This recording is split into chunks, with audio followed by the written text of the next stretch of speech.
Good morning, friends, dear students. Myself, Dr. Vijayendra Singh Tamar, Associate Professor in English. Presently, I have been posted at Government College Gudha in the Jhanjhana district. Due to the present scenario or circumstances, colleges are not running as usual. So we have to find out a way by which we can teach you so that your teaching should not suffer. Keeping this in view, I have decided to prepare certain videos covering your syllabus. Though I have given you 4-5 videos covering certain elementary knowledge about literature, for example, sonnet, ode, metaphor, simile, etc. This is the first video in which I have taken up the syllabus which is prescribed for you. So we can say this video is meant for the student of BA Part First, subject English Literature, paper first, and the topic is Shall I Compare Thee, a sonnet composed by William Shakespeare. In this video, we will try to learn about its explanation, how to explain the poem. As we know, as during the syllabus which I gave you, I told you there will be a compulsory question on reference to context. So how we should answer that question, we will learn about it. So before we come to the exact lines of the poem, let us know something about the poet. As you know, this poem is composed by William Shakespeare. William Shakespeare, 1564 to 1616, means he was born in 1564 and died in 1616, has carved out a niche for himself in English literature. Carved out a niche means has made a permanent place for himself in English literature. He occupies a place which nobody can deny. He is the greatest poet and dramatist of English literature. He is one of the greatest poet as well as dramatists of English literature who used to write in English. He has written 37 plays which include historical plays, tragedies and comedies. That is, he has written 37 plays. Some of them are historical plays, some are such as Henry IV, Richard II, some are tragedies, very famous, Macbeth, King Lear, etc. Comedies, As You Like It. So he has been famous for writing plays. He has also written a sonnet sequence consisting of 154 sonnets. Means he has a sequence that is not with the title but with the number 1, 2, 3, 4, 5, 6, 7, 8 like that. 154 sonnets. These sonnets express the intensity of his feelings for his friend. He has addressed some of them to his friend and some of them to his beloved, etc. Some of his plays also contain poems which will continue to give pleasure to the readers through all ages. Even the dramas which he has done, they have been written in such a way that certain extent have become poems. Love and courtship were the traditional subjects of the sonnet. Means previously, before Shakespeare, the sonnets were written and the sonneteers or the poets used to write on the theme of love, and courtship means affair between lover and beloved, to which Shakespeare added the theme of friendship. Shakespeare also added one theme besides love and courtship, friendship. He examined minutely this relationship in his sonnets. While 126 of Shakespeare's 154 sonnets are addressed to his friend and patron, the Earl of Southampton, and 28 of them are addressed to a dark lady. In all his works, Shakespeare exhibits an unequaled power of expression and profound insight into human nature, that he understands human psychology in a psychologist way. Now about the poem. The poem entitled Shall I Compare Thee is 18th sonnet in the series of 154 sonnets written by the English playwright and poet William Shakespeare. That is, this is the 18th number sonnet in the sequence of 154 sonnets. It is part of Fair Youth sequence which comprises sonnets 1 to 126 in the accepted numbering stemming from the first edition in 1609.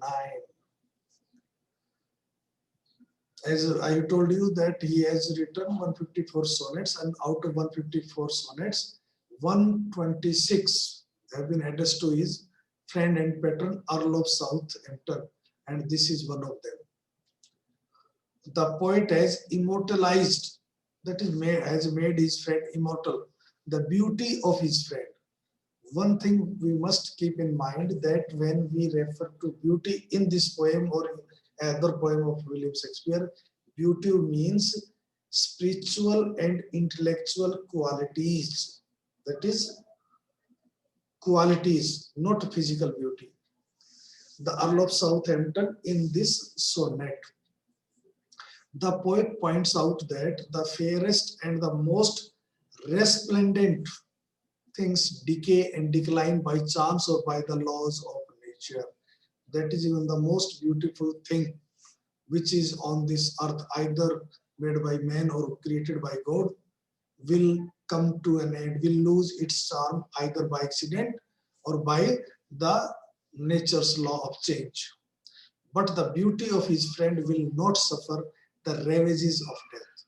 Here again, we should keep in mind when he says beauty, beauty means intellectual and spiritual qualities. For example, there are so many intellectual and spiritual qualities in Lord Ram. Lord Ram died long ago, but those qualities are still remembered. They are still as fresh as they were at the time when Lord Ram was alive.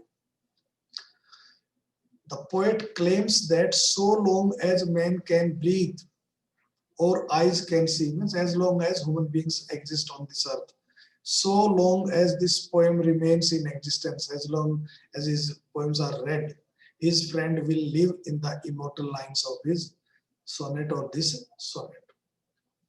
His friend possesses virtues, that is qualities, which will remain unaffected with the passage of time and death of his friend. Means his friend will die physically, but he will live on poetically. In short, this is a sonnet in praise of the friend's beauty. Beauty, again, I remind you, means spiritual and intellectual qualities. Now, let us come to the exact lines which were written by or used by poet while composing this sonnet. And when we do the reference to context of any poem or any stanza which is before us, we do four things.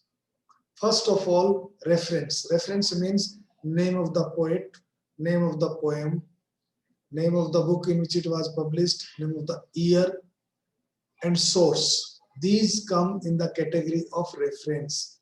Context means the background of those lines. Then third thing is explanation. That is in simple language what the poet has stated in those lines.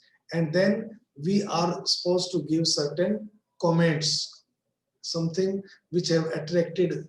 It may be the literary term, it may be the way of expression, diction, rhyme scheme, etc., etc. It may be anything. So we do reference to context under 4 subheadings. First of reference, then context, then explanation, and then critical comments. Now, as far as reference is concerned, we can say these lines have been taken from William Shakespeare's most famous poem, Shall I Compare Thee, which is a sonnet. It is addressed to his friend, and it was published in 1609, and it is the 18th poem in the series of 154. So that this is the reference. As far as context, the poem is addressed to his friend, the Earl of Southampton. He wants to immortalize the beauty, that is intellectual and spiritual qualities of his friend, and then the explanation. And then we say that these are the beauty of these lines.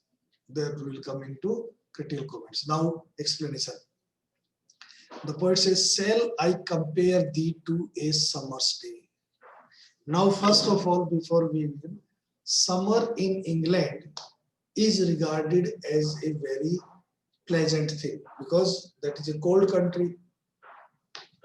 There remains winter for more than 11 months. So whenever there is a summer or the sun shines in the sky, it is regarded as one of the pleasantest things in the world. So the poet, though he has put the whole thing in the form of a question, so it is easy in confusion. He says whether he can compare the beauty of his friend with the beauty of a summer's day.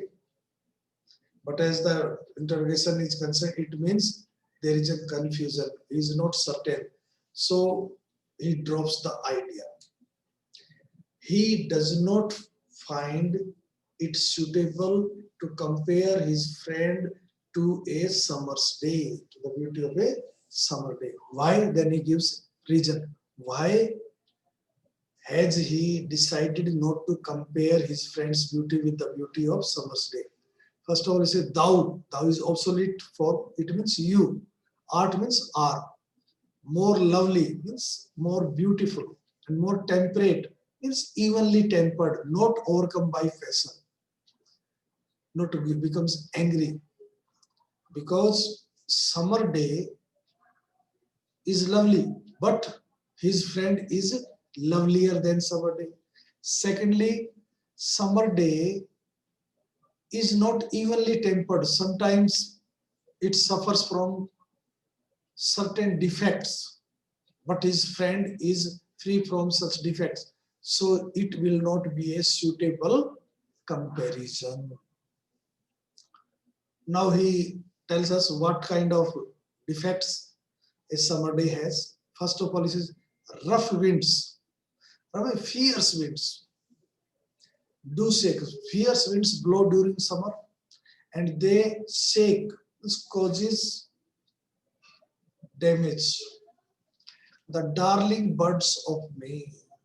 Darling buds are beautiful flowers which bloom in the month of May. Buds. The idea is fierce winds blow during a summer day and it causes damage to the beautiful buds which bloom in the month of May. This is first defect. Then the second defect he says, and summer's lease means duration, hath all too short a date. Too short a date with lifespan.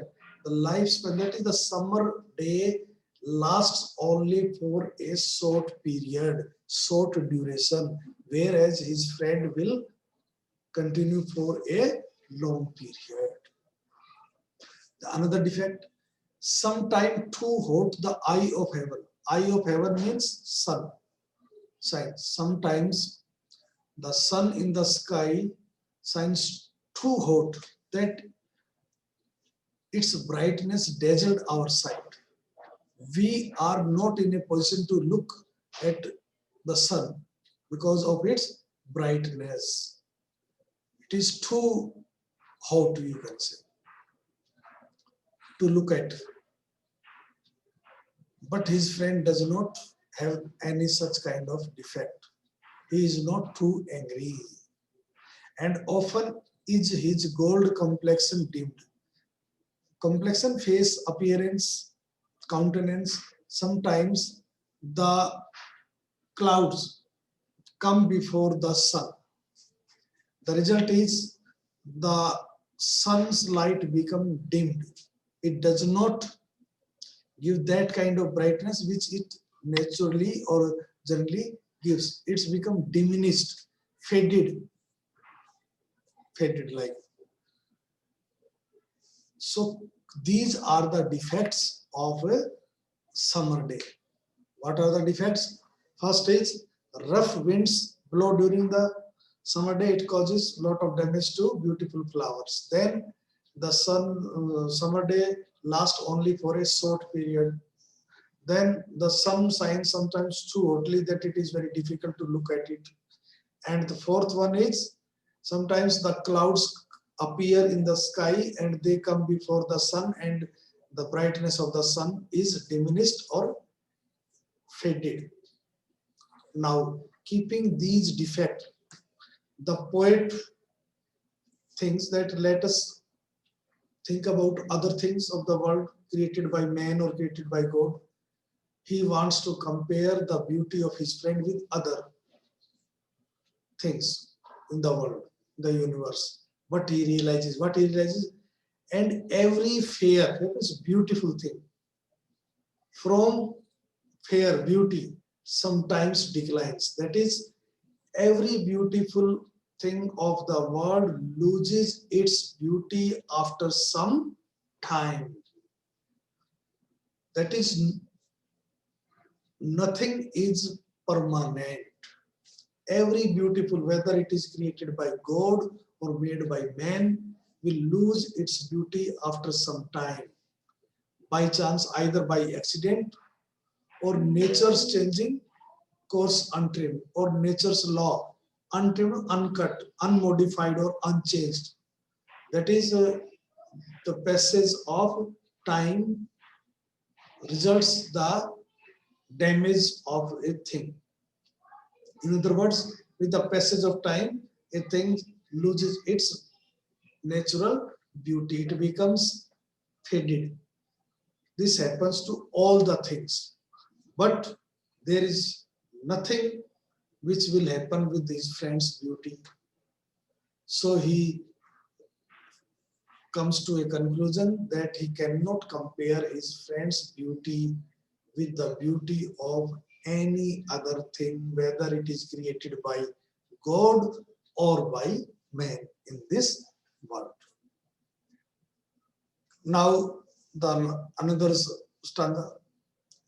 But thy eternal summer, eternal everlasting beauty, shall not fade, decline, become ineffective, become or make something become lighter or in color or less strong or less fast. That is ineffective. The poet's friend possesses certain qualities which will remain ever fresh. They will never fade away with the passage of time, nor lose possession, ownership of that favorite or that quality thou owest. Owest here means thou possess. Neither his friend will lose the ownership of that beauty of which he is the owner. That is, beauty here means spiritual and intellectual qualities will remain intact, whatever may happen with the passage of time. Nor shall death brag, boast. Neither death can claim, can boast, thou wanderest in his shade. Wanderest, walk in his shade, powerless, that you are powerless before death. Even death will not be able to do any harm to the spiritual and intellectual qualities of his friend.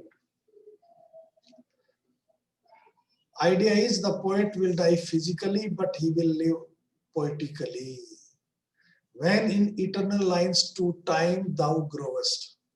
Means the poet is very confident. He says his lines, that is the poem which he has composed, will remain forever. It is everlasting. And his friend has been portrayed in these lines, so his friend will grow with the passage of time. He will be read and appreciated by more and more people with the passage of time.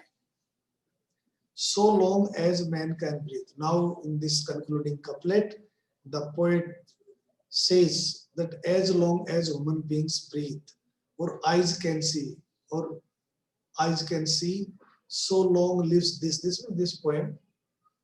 This gives life to thee. This will continue to give you life. The idea is as long as human beings will live on this earth, they will read the poem composed by the poet. When they will read the poem, they will be told about the spiritual and intellectual qualities of his friend, and he will become alive spiritually and poetically. And this will not stop with the passage of 1 year, 2 year, but it will remain permanent. It will happen as long as human beings will live on this earth. Thank you very much.